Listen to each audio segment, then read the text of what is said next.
السلام علیکم ورحمۃ اللہ وبرکاتہ۔ ناظرین حضرات، ہمارے یوٹیوب چینل امام الدین آفیشیل میں آپ حضرات کا خیر مقدم۔ امید ہے اللہ رب العالمین کی ذات سے کہ آپ اچھے ہوں گے۔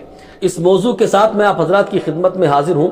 ہمارے ایک بھائی نے سوال کیا ہے کہ حضرت مرد کے لیے جو انگوٹھی چاندی کی جائز ہے 4.5 ماشا وزن سے کم کی، تو 4.5 ماشا وزن کتنا ہوتا ہے؟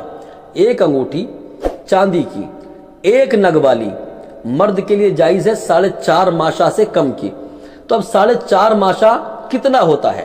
تو دیکھیے 4.5 ماشا کا جو وزن ہے تو 4 گرام 374 ملی گرام، 4 گرام 374 ملی گرام، یہ 4.5 ماشا سے کم ہوا۔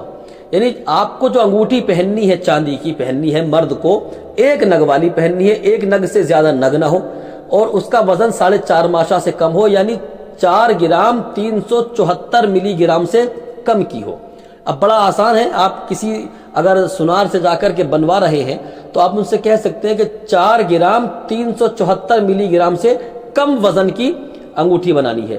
تو اگر 4.5 ماشا کو وہ نہ سمجھے، لیکن 4 گرام 374 ملی گرام کو بڑی آسانی سے وہ سمجھ جائیں گے، تو اس لیے آپ یہ کہہ کے بنوائیں کہ 4 گرام 374 ملی گرام سے کم کی انگوٹھی پہننی ہے، وہ بنائیں۔ تو لہٰذا پتہ چلتا ہے کہ مرد کے لیے جو ایک انگوٹھی جائز ہے چاندی کی، اس کا وزن جو ہے وہ 4 گرام 374 ملی گرام سے کم ہونا چاہیے۔ اس سے کم ہے تو وہ انگوٹھی پہننا جائز ہے، یعنی یہ وزن جو ہے 4.5 ماشا سے کم ہوا۔ اللہ پاک مجھے آپ کو سب کو عمل خیر کی توفیق عطا کرے، ہر جائز چیز کھانے پہننے کی توفیق عطا کرے، ہر ناجائز سے حرام سے بچنے کی توفیق عطا کرے۔ استغفر اللہ ربی من کل ذنب واتوب الیہ۔